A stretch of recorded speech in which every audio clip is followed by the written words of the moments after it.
okubira nga bajja kufuna ebifo ne batalabika Amelia mama Amelia naye ate nayo yatuleke nze actually nayo munaaba abaali batawagirako muna mu byabufuzi banaye legacy yali emala kalondeddwa mulimu abantu abaweereddwa ebifo mulimu ababijiddwako surprise ezatujjidde kati mulimu nga Namere yagambye she was surprised okulaba ng'aweebwa ekifo kyeyaweereddwa mulimu abadde bakubaka abasirikale wakati w'ababiri ku bana nze Ebron Brand ambassador wa Bunyumba ebyonoonesenga bulijjo mujye bali mutuusako engalo mwenna wosinzira otulaba ali mu ggwanga yaffe Uganda East Africa Africa namwe abawangira ku byeyo awali abasala ensalo abuuka amayanja nimugenda nemuyoneza ku bantu bammwe akawogo ekyo kirungi nnyo babale kwagala mikutu gyaffe kwa Steve wamu ne Ebron Media lwali tukomye otubambaga n'ensonga ezigendako mu ggwanga naye tutulera ne kazibambaga nakusaba Profesa Omukugu asooka abambuulizeeko oluvannyuma tukomye otubambaga Sseruganda ogamba otya Profesa sirina tabbu mukama abadde akyatukuumye weewaawo omanyi buli olunaku olukya olina oddumwebaliza nti waliyo akedde essaawa zino nga mulamu era nga essaawa zino bamaze omuwanika basiibudde waka ngenze kunoonyeza kawogo alina okukubira esimu ezeemu kuba omukyala munnaye bba wazikidde so kati kyeŋŋamba nti wewe obukulu bw'obulamu bw'okeera ng'okyali mulamu weebaza mukama okubeera nga oli omu ku abo abali ku lisiti y'abalamu ate nga tuli ku lisiti y'abali abakoze eki abagenze so bategeerera obutegeerezi wonna w'osinzidde okuba ng'otulaba ali mu Uganda East Africa wamu ne diaspora nga wasalawo gamba nti olaba mikutu gino ate era notification zonna wezijja n'otulabira ddala kikola ky'amaanyi nnyo mbeebaza bagoberedde program ze tukoze naddala nga ndi ne Ebron ono waliwo yaŋŋambye nti zitandise okumakiwalinga kitegeeza nti the way we discuss the way we program ebintu bye tugenda okukola so ekyo kyanzizaamu amaanyi era ndowoozaamu nti naffe tulina olugendo lutandise okubeera nga tubambaga nenyongera okuyita abantu bonna bano mujye mutuwagire tulange abantu mu maaso agimanye abantu mu maaso ate obusente bukyali butono nnyo lwaki obeera ng'osolinda oba lwaki obeera ne bizinensi ng'ate abantu toyagala bagimanye so ng'ate oli mu kunoonya bakasitoma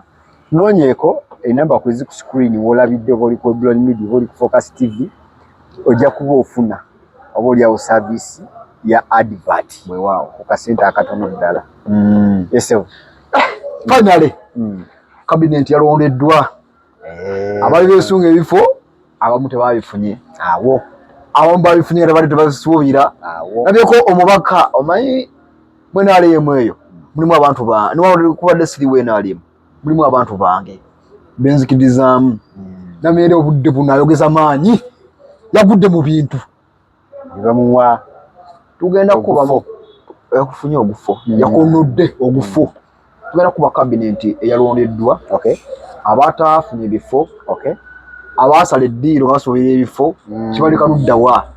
ng'omusajja w'emawokota bisu kale so tutandikire ku balondeddwa mwena abatulaba epuroguramu eno eyinza okubeera nga abantu abasinga bagiwuliddeko dda ewalala oba mwafunyeeko dda ku hint ku ebyo ebigenda mu maaso ddala mu lisiti ya cabinet mu mukulu General Museveni gyeyafulumizza bayizeewo olumala okulonda omubaka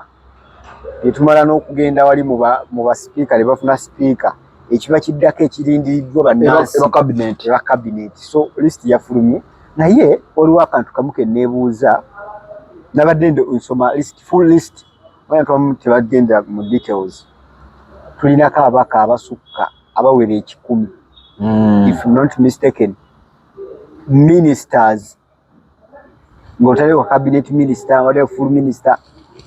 ba state minister bonna awamu nabaze nga lisiti tukunukiriza 10 leka mulimu ministry ngina minisita nga basatu bana ng'erimu nga minisita bana ng'education okategedde kati mulimu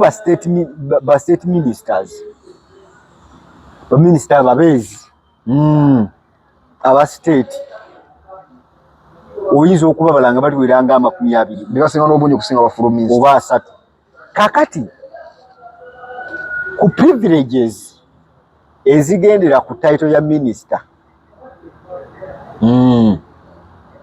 kiyinza kuba kirekawa ssaawa zino ssente y'omuwi w'omusolo besides privileges ezigendera ku babaka ba MPs teekako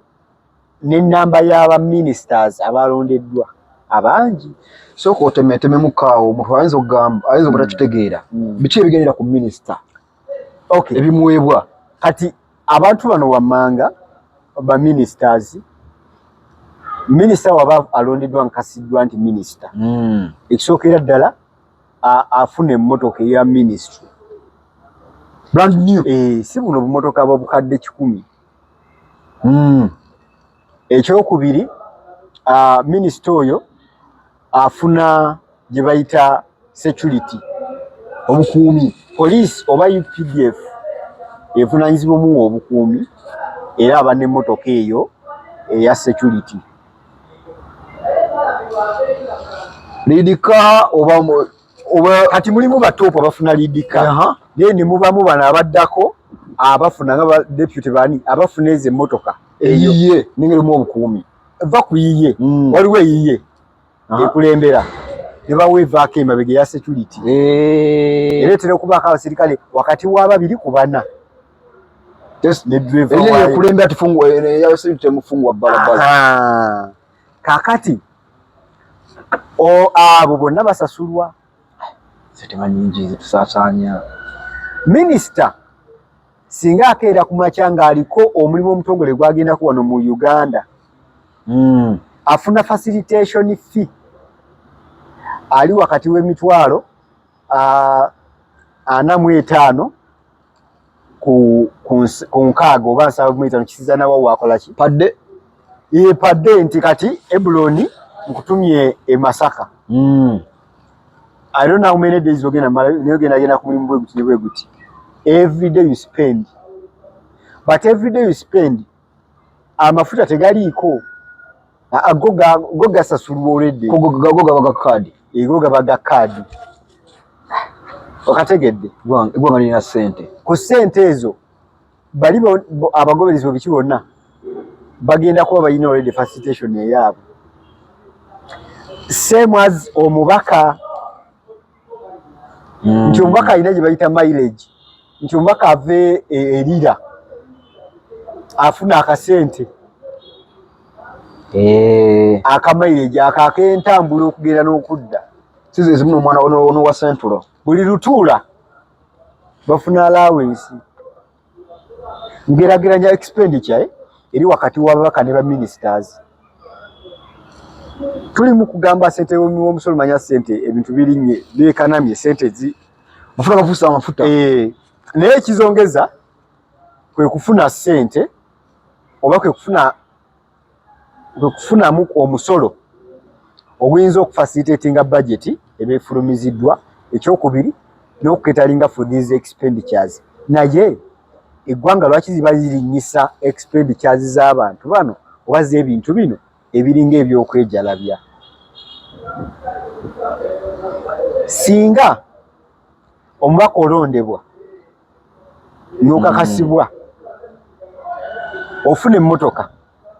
oba ofuna ssente z'emmotoka ezo zo teziriiko accountability gomanya oba osigala mu kawiishi oba togula oba olinyawo booda ekituufu kiri nti baziyita za mmotoka naye zandibadde zakwekubako nfuufu kuba si ababaka batono nnyo abagula emmotoka ezo nga bwe zirina okuba ekyokubiri mulimu ababaka abajja nga they already made balina ssente zaabwe ng'avuga emmotoka ya bukadde 5 kitegeeza zino oba omuwadde kwekubako ki nfuufu batono nnyo abatuukiriza n'agula emmotoka ejja mu ssente ezo twakirako omugenzi yagamba ssente zayo gana zisaasaanya nasigala mulawumuye ngamba segirinnya ekituufu kati ate bw'ova ku ezo waliwo ssente sijjukira figures abalabi bajja kwongera okutwetegereza ku figures ez'essuuti ziba milioni 10 okwambala wardrobe olabike ng'omubaka kati Ebuloni nze nganze bwe manga nsangibwa mbadde nnyeyambaza Why do we pay all this money for this? Lwaki twongerako bwe tuba tuli mu mbeera nti tulina ssente zitumala lwaki twongerako okusaasaanya okulala ng'ovudde ku musaala ogumuweebwa ezo zonna privileges z'enkula ze zeeyongerako kwabo ababa basusukulumizibwa ne babajja ku bubaka ne bateeka ku baminisita ng'ate ne ziri gyeziri zekugambye ez'obubaka kati omuntu omu yabadde aba abadde omubaka nga tofuuse minisita kano ate nako kaganda ogenda nako okategedde so omulimu gwokka ogutakola loosi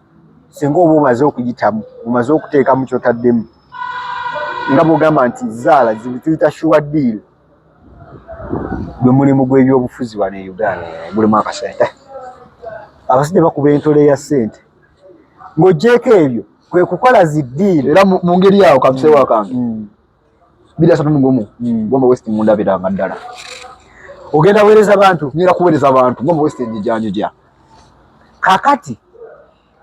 essente eri awantu awo to extent nti omubaka agenda okufuna obukadde 35 oba 4 asasanya billions of money agendewo lwaki nti bingi ebigendera ku just a title ya honorable era nkuzayo kali akantu okusajja kani Lutamaguzi kye yagamba ekina n'agamba nti oyo yeka omubaka oba honorable member of parliament afuna ssente n'agaggawala y'omukodo kati abako omubaka so avudde mu linnya era program gye yakola n'akudalira abantu ekisaala kye bamwazika kati mugagga muvundu w'enjeru omubaka w'enjeru kakati yagamba nti omuyeka agaggawala mu buyofuzi y'omukodo kiki yali ategeeza nti wadde nga bazifuna naye n'ensaasaanya yaabwe esigala nga nki nene naye ekyo kyo kyaleetebwa gavumenti yaffe eno okutunulira omubaka ng'akasawo okunulira omubaka nga banka okunulira omubaka nga sako okunulira omubaka nga buli kimu buli afuna ekizibu ngaddukira wa mubaka naddala mu byalo eyo twafiiriddwa kyovalaba lwaki nti omubaka bw'amala okulondebwa be twali tunoonya okukolako akantu beekweka naddala mwezidda waggulu akimanyi buli wootuuka balina omusolooza naye gavumenti eno yakireeta okuleetera abantu bambi okulowooza nti buli muntu bwatuuka eri aba agenze mu kulya ekiteeza ne ssente aba nazo so nga ate si yenkola bwe yandibadde infact kikyatera n'abantu okutuuka kussa olw'okusaba otukoleddeyo kaki awo there and then baagala okulaba ku nkalu kuba kimanyi gyogenda ogenze kola ki kulya kunoga so nga ate emabega erisi bwe kyali nti omubaka yajjanga on merit busobozi bwe essaawa zino omubaka alina okujja nga ne wano wakoze eki ayimiridde batono nnyo abajjidde ku sympathy vote naddala abatali mu kibiina kya NUP aba NUP abantu ababalonda balina influence evi naddala ebitwagala enkyukakyuka abo banjawulo nti oluusi tebookyayo nnyo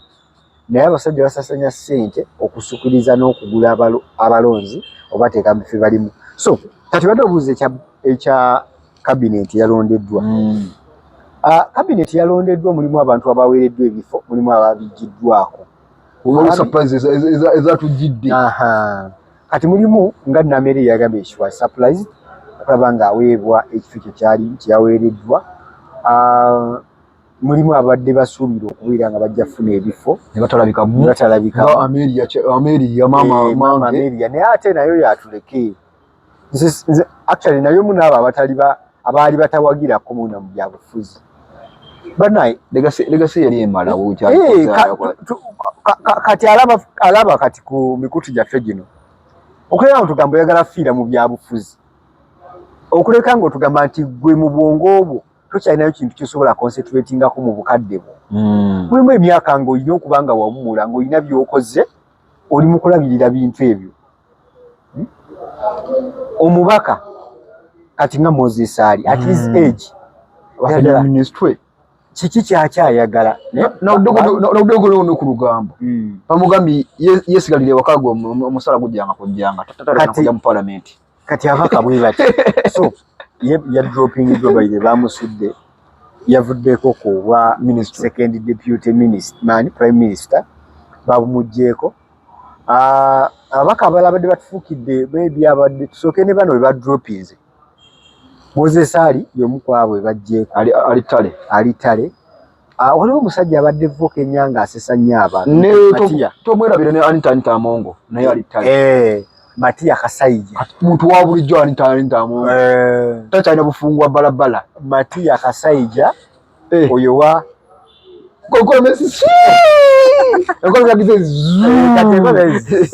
so oyo ne bakoze ki ali ttale. Then mulimu Minister David Muhoozi oyo ne bamudropinze. Then waliwo be bakyusiza obukyusa kati nga Minister Katumba Wamala. Mulimu Balamu Balugahale ministries ez'enjawulo. Otafiire ne bamukyusa ne bamuwa ministry ey'enjawulo. Mayanja Samuel bamugye mu byalandi ne bamuteeka mu bya Anthony Jeno. Dr. Atwine Ochenge Mama Covid ne bamukyusiza ministry. Simanyi batadde bali omunsi bali omunsi kati yagigenzeemu. So changes nyingi nenga tukongratulatinga Mama Kataha. Twabye ne surprise endala. Dr. wa Victoria University. Victoria University by the way neba mwede ka ministry. Niyo mwana wa internal affair. Foreign affair and internal affair. Niyo mwana yali kusanyuka TV oko nagamba oyitagayo ka ministry. Naye yakyogeranga mu kusaagira yali kasirye. So you probably lwa mukaaga kuza brand wako. So ne bamukubyeko bamugonnomoddeko era kati minister naye ndowooza muti that guy has been innovative. Akozesa nnyo ebintu ebiri up to date, ebintu by'emitimbagano. Ekyokubiri ali informed. Kati omuntu ali intelligent nga nkokasa nti ministry bwagikwata n'afuna obuyinza manyi bibiri waliwo kuwa ministry n'otafuna powers. Kituufu buli minisita wa ku mikolo era bino mbyogera nnyo nti President Museveni alina akatambaala akajja atusiigira. Asobola okuwa entebe ne office naye nga tolina buyinza bwayo. So kati tusaba bw'ababa babawadde ministries byonna mugende musabe muzeeyi abawe neki n'amaanyi bawe n'amaanyi ag'ebifo ebyo. Ate ekyokubiri tubikozesera birina okuba by the way abantu abakozesa obubi office bamulabisa ne gavumenti nti mbi eri abantu. So singa bakwasa ministry ne bakuwa powers n'okozesa ebituufu by'olina okukola kyanjawulo. Ntireba gavumenti bagisekeeterera naye bagivuma. Ebuloni ekiruma bannayuganda si gavumenti nti bambi nnyo weewaawo bayinza oba bagivuma nti mbi naye ekiruma bannayuganda is service delivery. Singa baministers ne abavunaanyizibwa mu bifo byebabawadde batuukiriza obuvunaanyizibwa bwabwe bwe babaweereddwa ne bakola service delivery netuuka ku muntu wa wansi, naawe ekitongole kye bawadde omulimu n'okola ky'olina okukola, abantu bandibadde bakaaba naye nga bakaaba kitono. Abantu lwaki bakaabira emisolo egirinnya buli lunaku? They are crying because tebalaba muzigo gukomawo gye bali. Ozigyeko omusolo naye ng'ate mu kkubo bwempitamu ekkubo lya ttaka lirimu ebinnya. Ozigyeko omusolo bagenda mpira bangamba teriiki yagala. Ozigyeko omusolo amafuta galinnya. Ozigyeko omusolo amasannyalaze ga bbeeyi. Ozigyeko omusolo naye nze byolina okunziriza nga nze bitono, ate bitono bize in a poor deliverance. Kati buli we bijja ne bikolebwa bwe bityo omunnayuganda bweyongera okuvumaganya n'avumaganya gwe amukulembera n'avumaganya ne sisitimu yonna olw'okubeera nti tafunye ekyo kyabadde asuubira. Ebuloni nze ne bw'oŋŋamba uniti ya 2,000 ey'amasannyalaze naye nga bino wammanga nkimanyi bulungi nti uniti gy'ogambye y'2,000 amasannyalaze tegavaako. Nti nga nkimanyi shuwadiri baire mulimu abantu abakola emirimu naye nga batuuka ne baggalawo n'ekizimbe nga tuli mu masannyalaze 1, 2, 3 days. ogitusedde nye nago gatuwa mu bubi. So what we do, ministers oba